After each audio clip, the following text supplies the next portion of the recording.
the murder of Percival Thompson, the evidence against Mary Thompson is unequivocal. You will learn of her finger marks on the knife that was plunged 6 times into the chest of her husband. You will learn of how that same weapon was discovered lying on her bedside the next morning. And you will learn of Mrs. Thompson's claims that she has no memory of these events. The prosecution calls their first witness.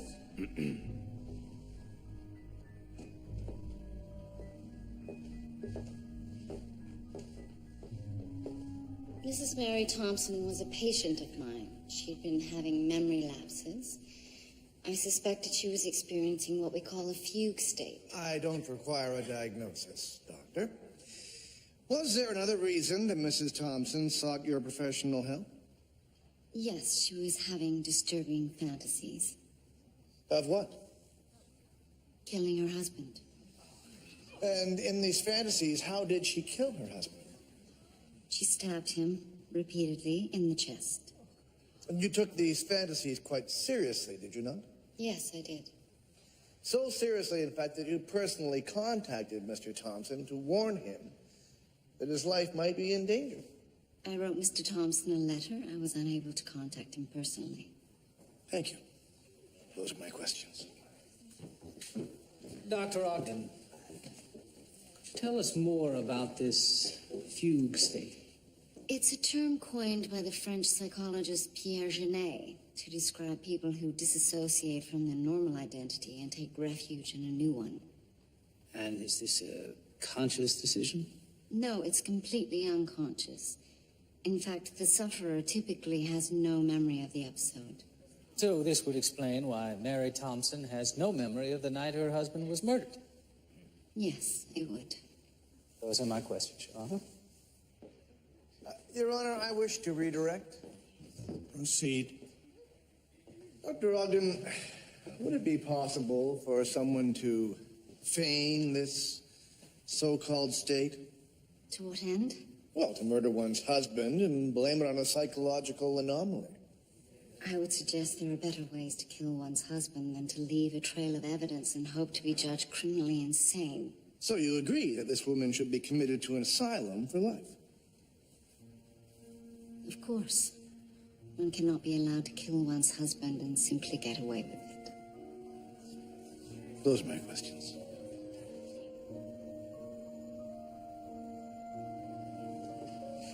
Is there any mail? Thank you.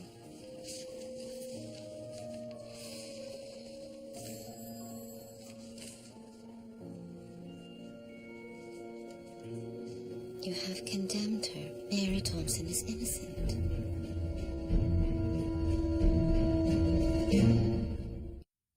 The baker says that the cakes will be ready at 4 o'clock, but he closes at 5, so you can't dilly-dally. And they're for the wedding. No, for the rehearsal dinner. Are you even listening? The rehearsal dinner? What's to rehearse? It's just 2 I-do's, a peck on the lips, and one of them gets a ring. A wedding is a very solemn occasion, Thomas. It may mean nothing to you, but it did to me, and it does to them, and I am going to make sure that at least they have a decent wedding. Oh, Julia! Margaret, how nice to see you. I'm so glad I bumped into you. Dinner is set for 7 o'clock. I've arranged for the priest to come to run through the vows. How wonderful. Thank you, Margaret. Oh, there won't be an organist, so we'll have to hum the wedding march. Oh.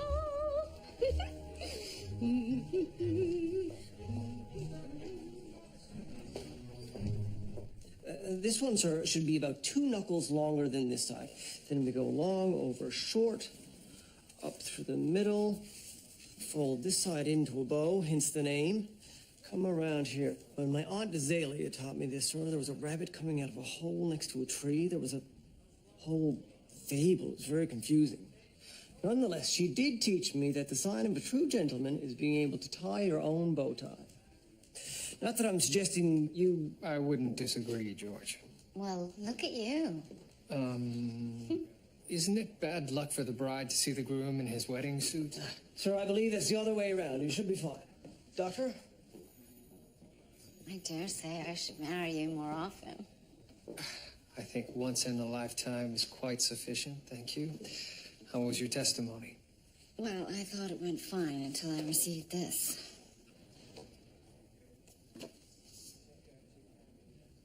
You have condemned her.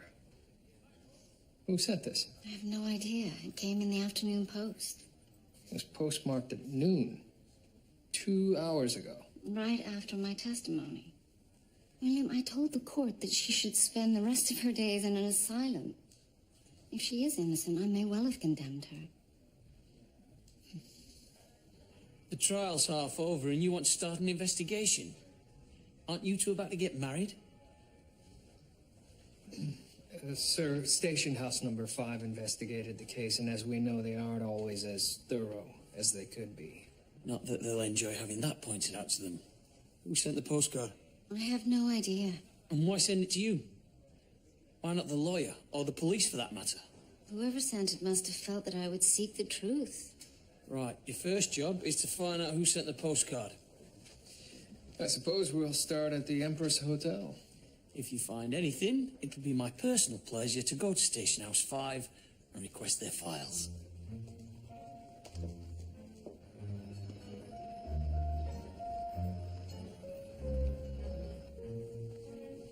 William, look.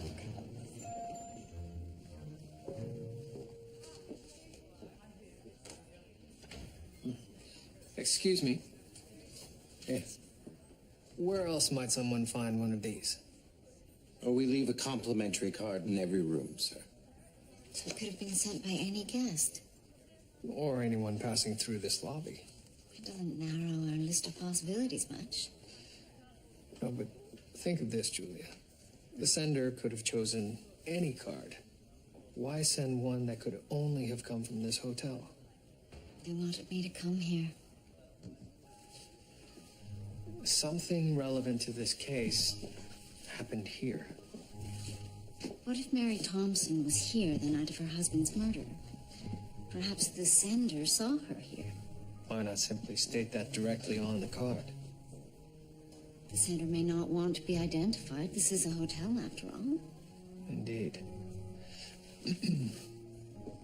Excuse me, Detective William Murdoch. We'd like to have a look at your register. What was the night again? His body was found the morning of April 11th. Right, we're looking for a Mary Thompson who checked in on April 10th. April 10th. Mary Thompson. I have a Madeline Thompson checking in at 11 p.m. Madeline?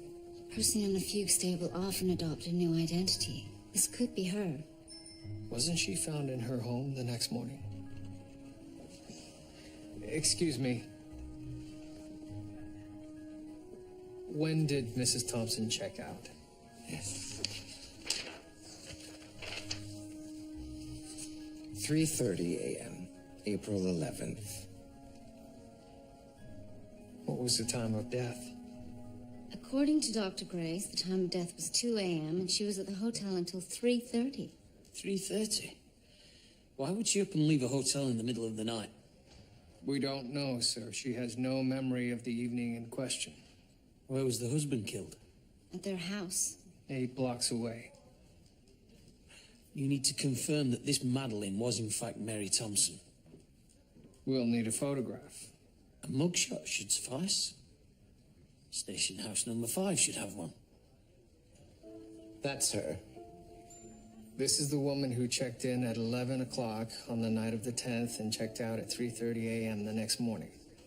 The night clerk was here when she checked out, but that is the woman I saw check in, yes. Very good. I'll be needing that. This. My God, this is incredible. I just assumed she'd done it. She assumed. This changes everything. And you concluded that this was the murder weapon?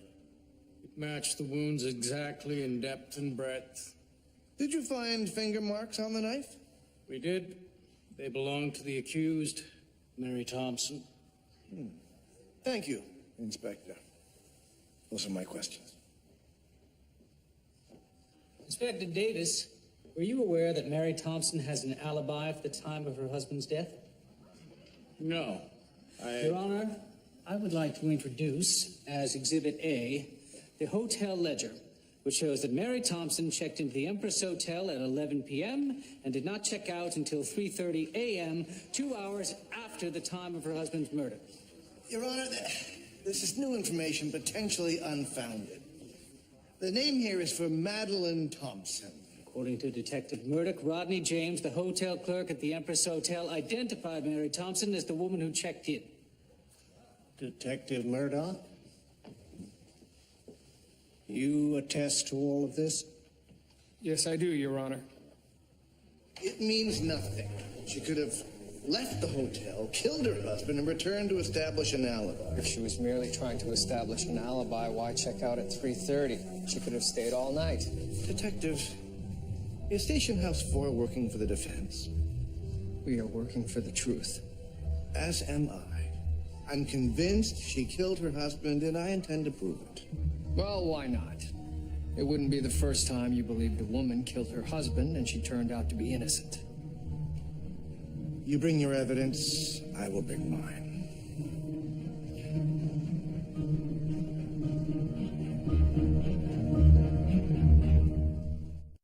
Right, if Mary Thompson didn't kill her husband, we've got to prove it. So what's the plan? We know she was at the Empress Hotel for at least part of the night in question.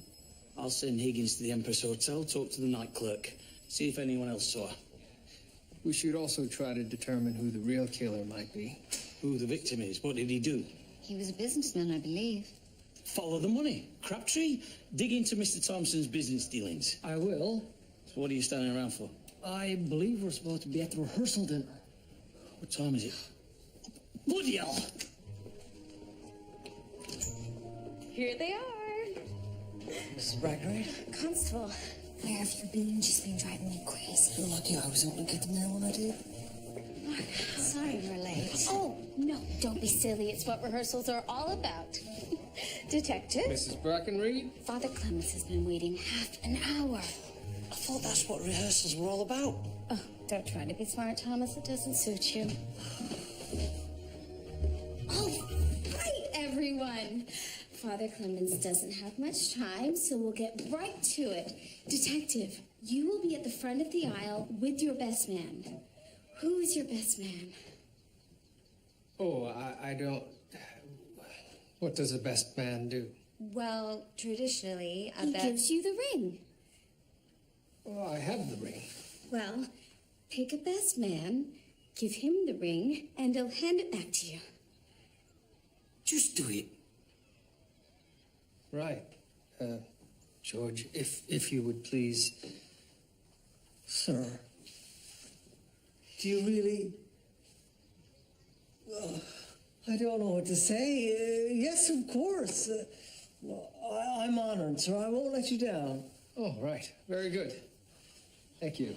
Well, get up there with him. Go up, up, up, up. Wonderful.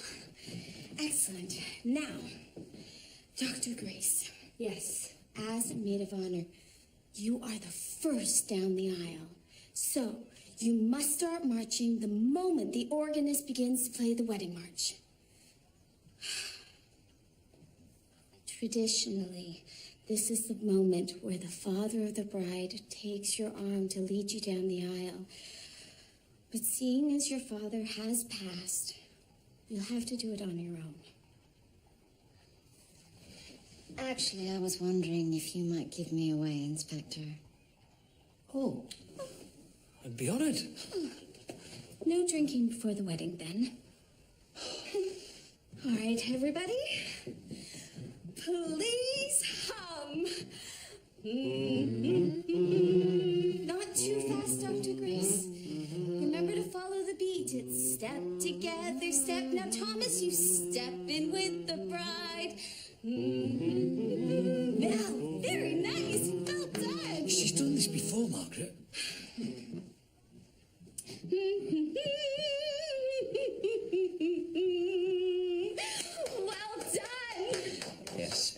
take it from here. Thank you for that rousing rendition.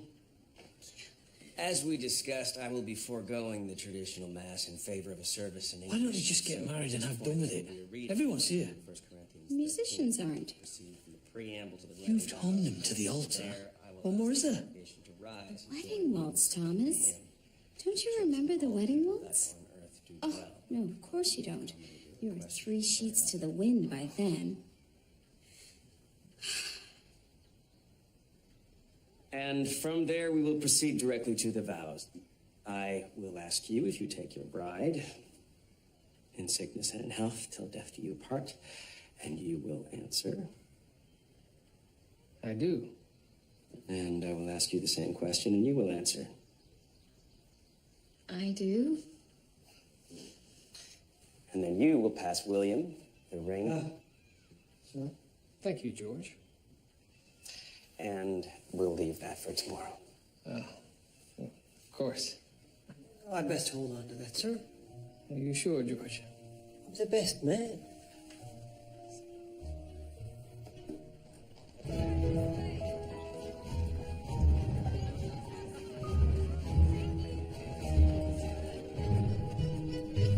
Who's Alexander Wainwright? He was the victim's business partner. What kind of business? Manufacturing. They moved to Toronto in January to set up a tire factory. The two of them bought an old mattress factory on Dufferin Street and were in the process of converting it when Thompson was killed. Anything out of the ordinary? Well, since Thompson's death, Wainwright has been liquidating all the business's assets. Sounds fishy. Now, see, sir, I would think a fish would make almost no sound at all. I've never understood... George. You're right, though, sir. Both men signed an agreement stating that in the case of either man's death, all the assets of the business would accrue to the other. That's interesting. Why would they sign such an agreement? I don't know. The lawyer drafted the agreement at the request of Wainwright, and the lawyer said he'd never met Thompson. Apparently he was something of a recluse. When was this agreement signed? April 4th, a week before he was killed. Now that is interesting.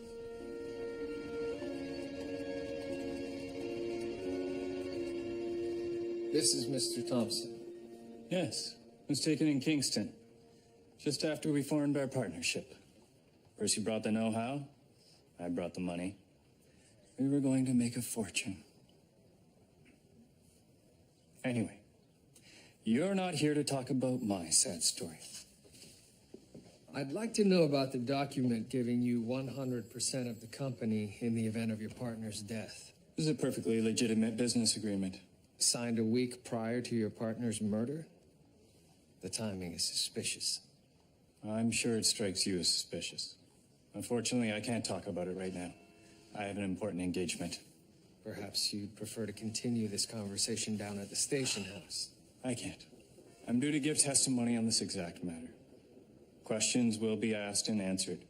If you have any remaining, I'll answer them when I'm done.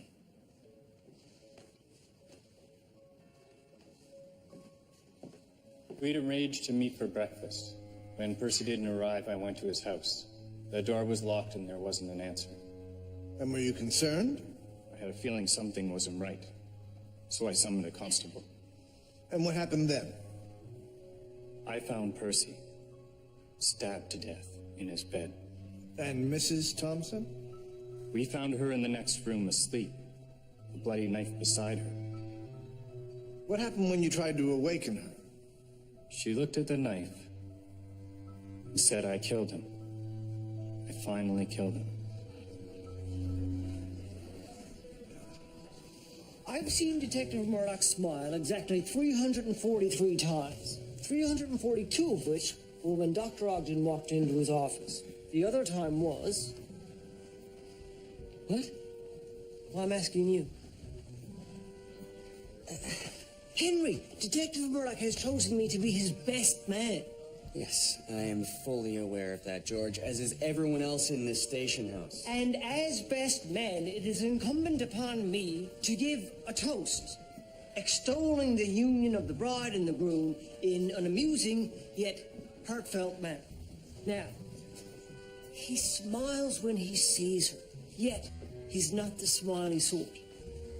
He smiles at lots of things. Every time he solves a case. In fact, he smiles twice. Once when he just thinks that he's solved the case, and then again when he actually has. It's quite funny, Henry. I might use that. Henry, When he thinks he solved it. what have you found out about Mary Thompson's movements on the night of the murder? Well, she checked in under the name Madeline, sir. She arrived at 11 p.m. The bartender remembers seeing her around midnight in the lounge having a drink with a gentleman. Who was he? He didn't know. He only saw the man from behind. He had dark hair, though. Right. What about the night clerk? Well, he's still asleep, sir. He works the night shift. Well, Henry, wake him up. This can't wait. Sir. He could be the sender of the postcard. Possibly. But how do we find out? You're with a man. You're both sitting together in the hotel lounge.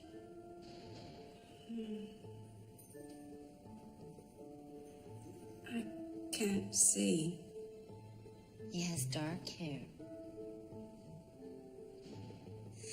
Yes, there is a man.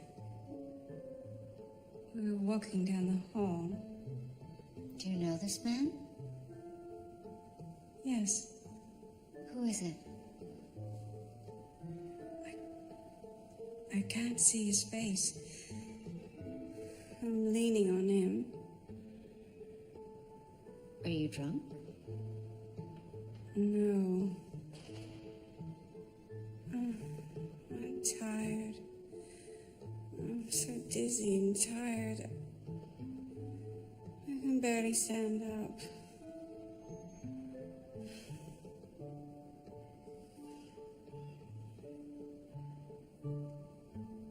Of course she was tired. It was 3:30 in the morning. The way she described it, I think she may have been drugged. Where were they headed? To the front desk. Higgins? Where's that night clerk? He'll be in at noon, sir. Noon? Get him in here now. I can't. He's been called in for questioning by Station House 5. Oh, bloody Davis. Dr. Grace, how can we help you? I've just been subpoenaed to testify against Mary Thompson. Dr. Grace, at what time did you determine the victim died? Between 12:30 and 2 a.m. And how did you determine that? Well, there were a number of factors. Lividity, for one. Oh, which is the extent to which the blood settles into the lower parts of the corpse. Yes, that's correct. What other factors? Internal body temperatures. A corpse will cool at a very specific rate depending on the ambient temperature. How did you determine the ambient temperature at the time of death when you weren't in the room? I estimated. So you guessed. And the initial body temperature? Different people had different body temperatures at different times. I assumed 98 degrees. So you guessed again. Is it fair to say that with every estimate and assumption there would be a margin of error? Yes, of course. And when compounded, these errors could throw off your calculations by a wide margin. I suppose. So it's possible, therefore, that the victim, in fact, could have died at, say, 4 a.m. instead of 2. Yes, it's possible. Thank you. Mr. Prue, were you the night clerk on duty when Mrs. Thompson checked out of the Empress Hotel? Yes, I was. And what time was this? 3:30 in the morning. And was she with anyone at the time? Yes. Her husband. Her husband? Yes. So despite the opinion of the coroner, Mr. Thompson was alive at 3:30. Yes, very much so. Thank you. I hate to admit it, Julia, but if Mr. Thompson was alive at 3:30, then his wife very well could have killed him. If you believe Dr. Grace to have been wrong in her calculations. Sir? Doctor? George. Sir, if we could have a moment.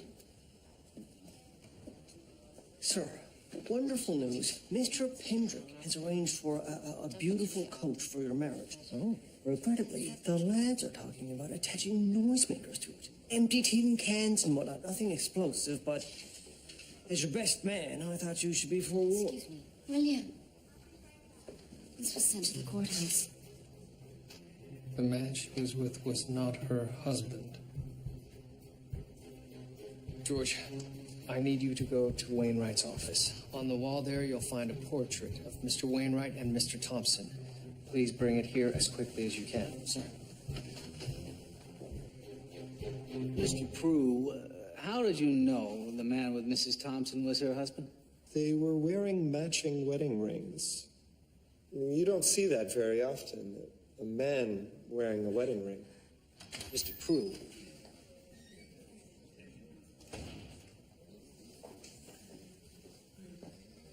Sir. Thank you, George. Excuse me. Your Honor, new evidence may have emerged, and defense requests a short recess to review it. Denied.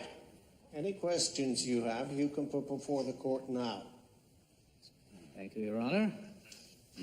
One moment, please. Look, I can't do this. What if the night clerk identifies the man she was with as her husband? Then that will be the truth of it.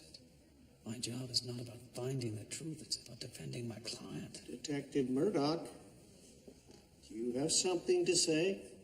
Your Honor, we need to confirm that it was indeed Percival Thompson whom the night clerk saw on the night in question.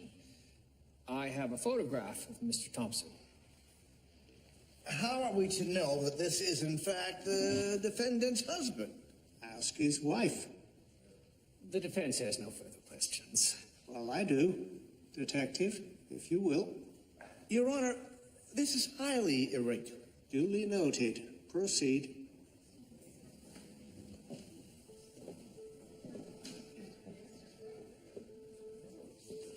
Mrs. Thompson, do you see your husband, Percival, in this photograph? Yes? Could you please point to him?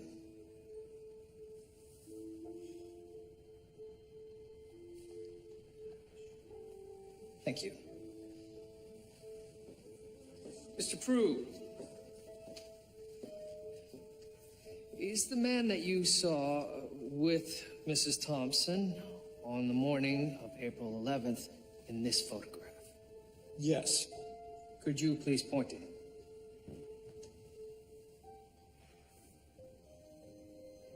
Are you quite sure? I'm positive. I never forget a face. Let the court record show that the witness indicates the man he saw on the night in question with Mrs. Thompson was Alexander Wainwright, not Percival Thompson.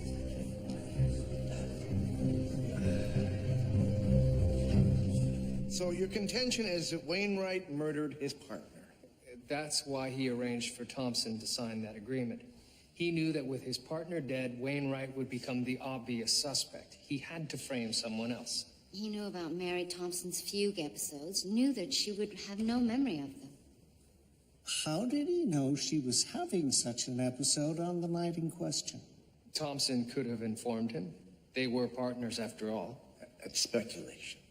Well, do you have a more compelling theory? Wainwright drugged Mrs. Thompson. He took her key. He then went and stabbed her husband to death. He returned to collect Mrs. Thompson. He was too drugged to know what was happening.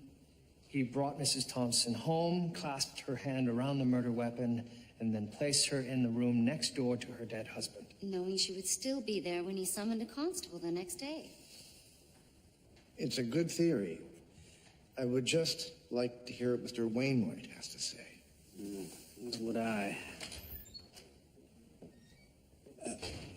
This is a private meeting, Constable. Please allow me this indulgence, Your Honor. What have you, George? Sir, there's no sign of Wainwright. His office has been cleaned out, same with his house on Clancy Street. Did you speak with his lawyer? I did. Wainwright was there most of the morning. He's cashed out his company's holdings in the form of bearer bonds.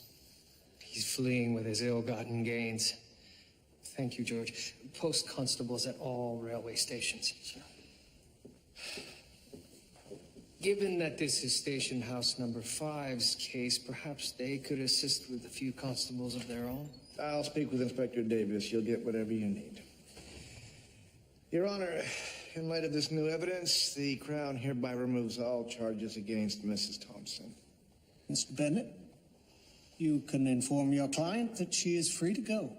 Thank you, Your Honor. I cannot thank you enough. Thank you, Detective.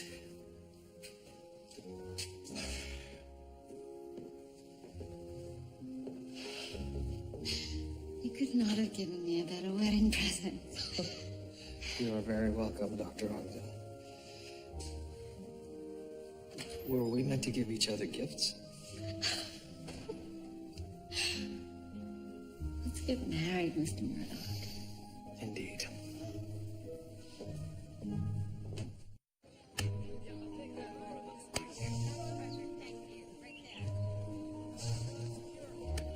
No, I need them to be equal. So just put it over 2 rungs to the right and everything will be okay. Beautiful. All right. No, you need to move it back at least a foot. We need to fit 8 tables in here. Thank you. All right. 1, 2, 3. Perfect. Hurry on, Higgins. We'll be late. You're not going in uniform? Of course not. I bought a suit especially for the occasion. I am best man, after all.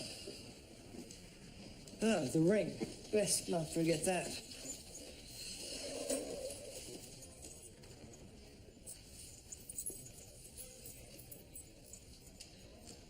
All right, where is it?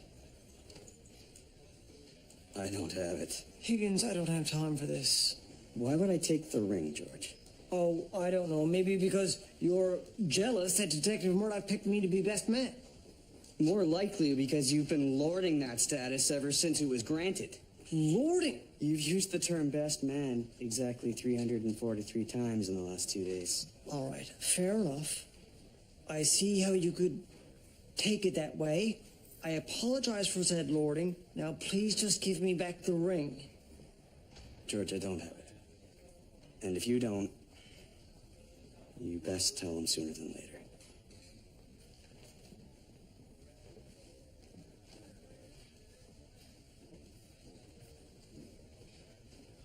Oh, Lord. Oh, Lord.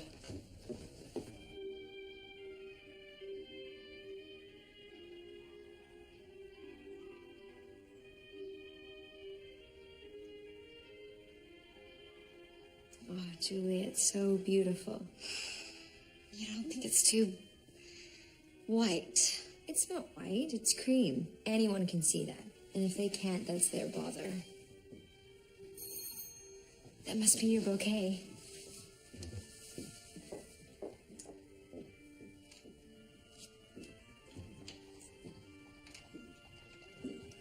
Thank you.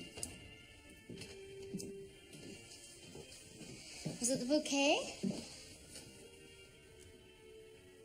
Mrs. Thompson. I'm so sorry to interrupt, but I'm leaving town, and I wanted to thank you. You saved my life. I'll get it. I couldn't be happier for you. When are you leaving? Today, on the 6:32. I've decided to stay with my sister for a while. I understand completely. Thank you, Dr. Ogden. And I wish you the very best. And I you, Mary.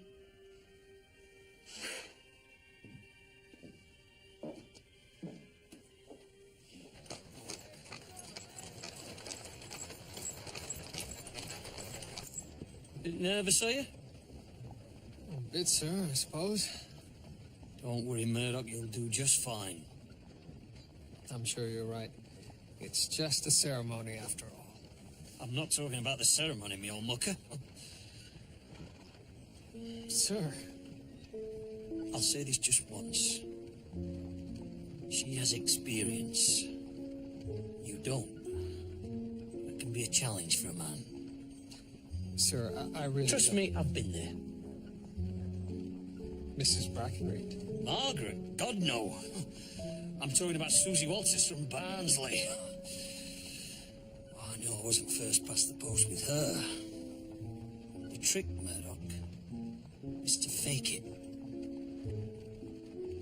Fake it, sir? Convince yourself that every time you imagine doing it, you actually did it. Show her who's the man. That's what she wants. Don't, whatever you do, let her take charge. That road leads to nowhere good.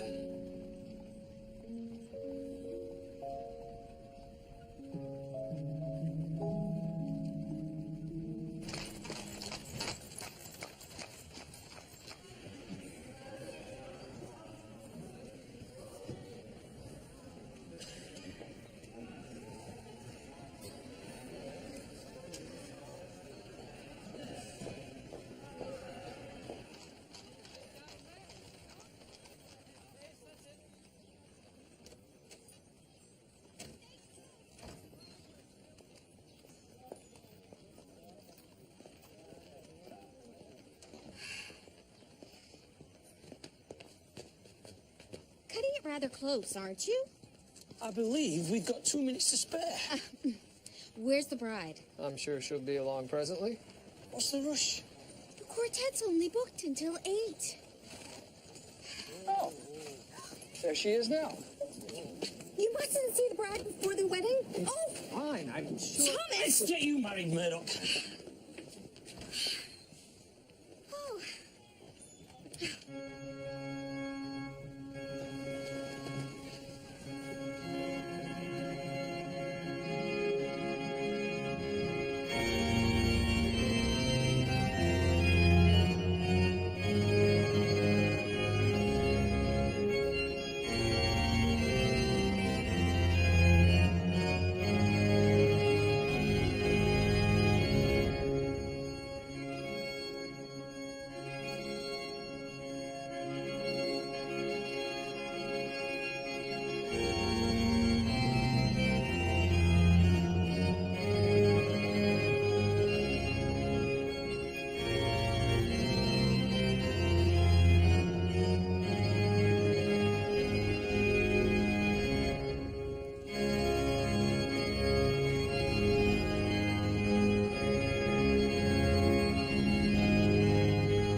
This man has yet to arrive.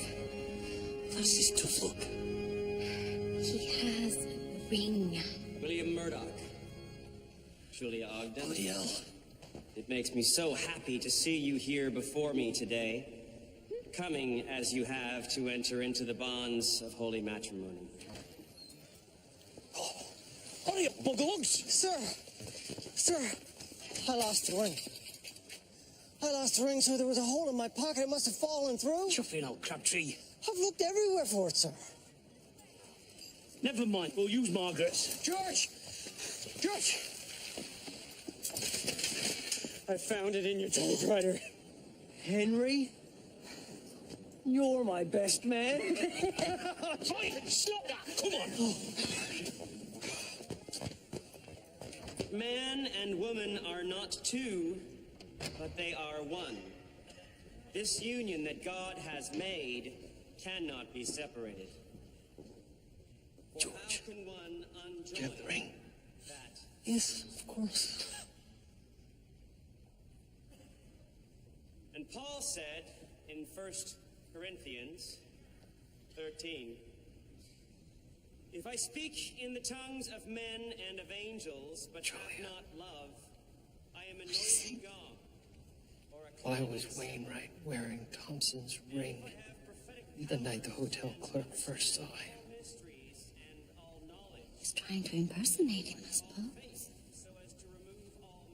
Wouldn't Mrs. Thompson have noticed if the man was wearing her husband's wedding ring? If I What if it's the reverse? Reverse?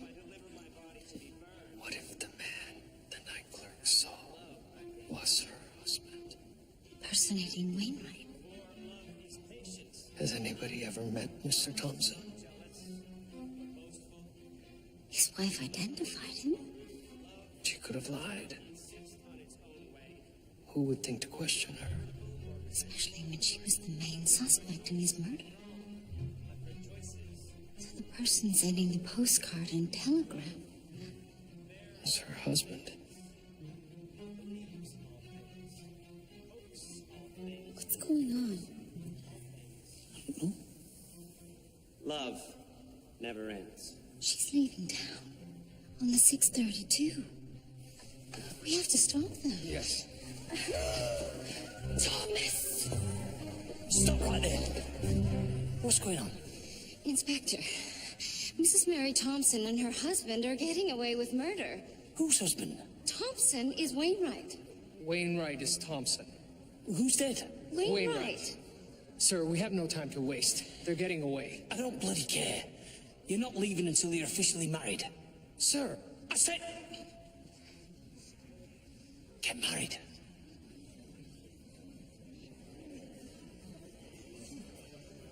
He's right. yes. Yes, of course. Of course.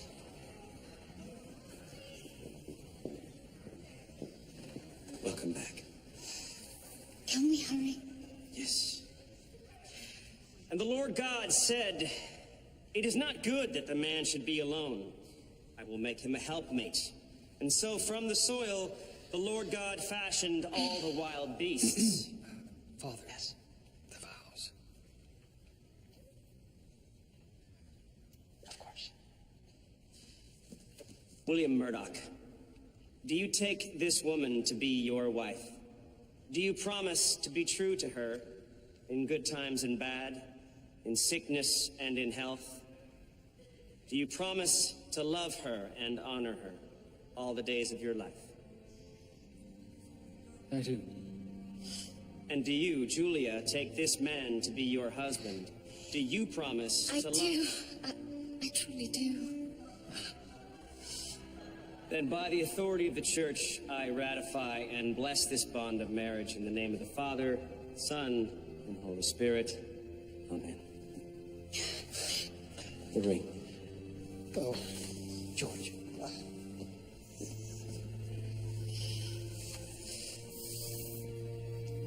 Oh, that's quite clever.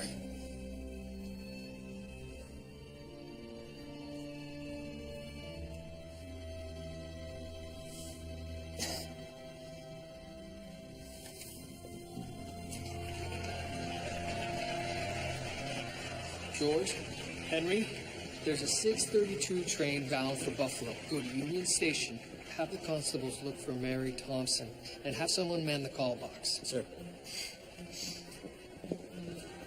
But the reception! Wainwright was the money man. Thompson had a fortune to gain by his death. But if Thompson was pretending to be Wainwright, then where was Wainwright? Not in Toronto. Thompson came ahead of time to establish himself as Wainwright. Once the real Mr. Wainwright arrived, he was killed. And Mary pretended the victim was her husband. What on earth, William? Oh, the lads from the station house. Hopefully Mrs. Thompson is still at home. Hello? Where's Mrs. Thompson? She's gone. Gone where? Gone station, I believe. William, they're not crossing the border. They're trying to flee east. Telephone the police call box at Union Station. Tell the constable there to meet Detective William Murdoch at Dawn Station. Certainly, sir. Thank you. Dawn Station, please. I'm not finished. Oh, we have no time.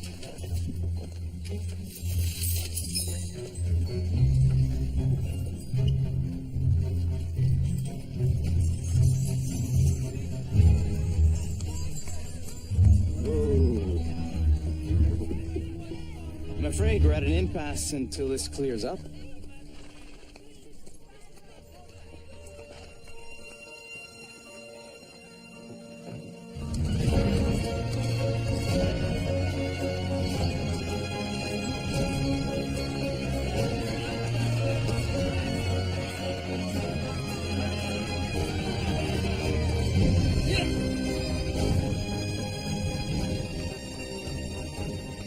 Oh.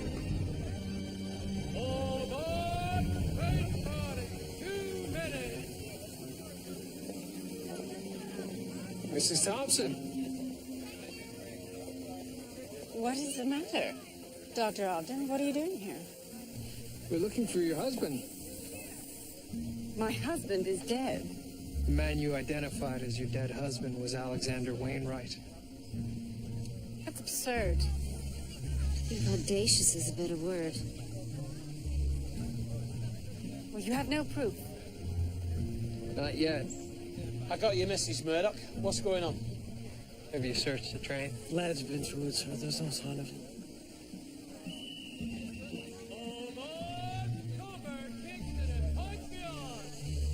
Well, unless you have some evidence to back up this ridiculous theory, I've got a train to catch. George, search this trunk. Mrs. Thompson, your train?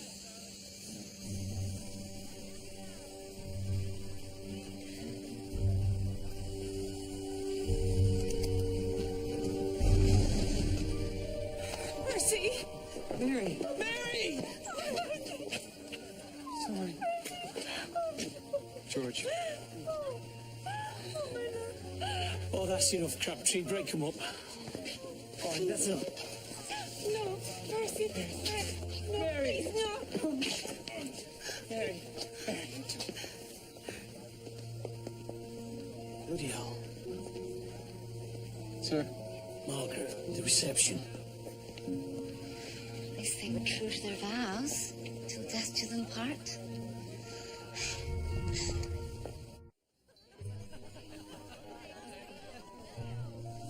Excuse me. Could you do one more song of the wedding waltz in 1 minute?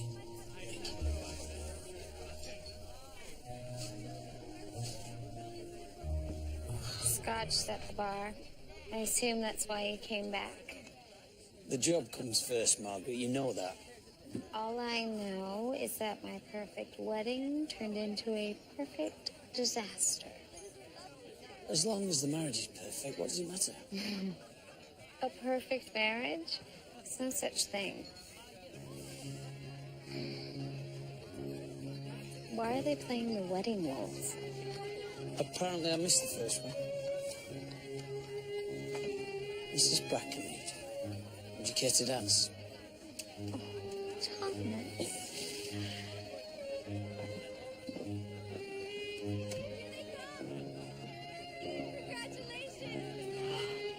They came back. Of course they did.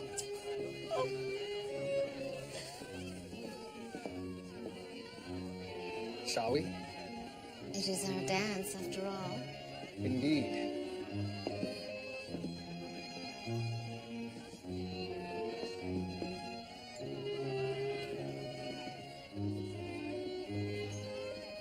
So, are you giving your toast to the groom? Well, I'm sure the moment's past now. Would you like to hear it? Certainly. To Detective Murdoch, may he always be as happy as he looks today. Is that it? Do you have anything to add? No. I believe that says it all.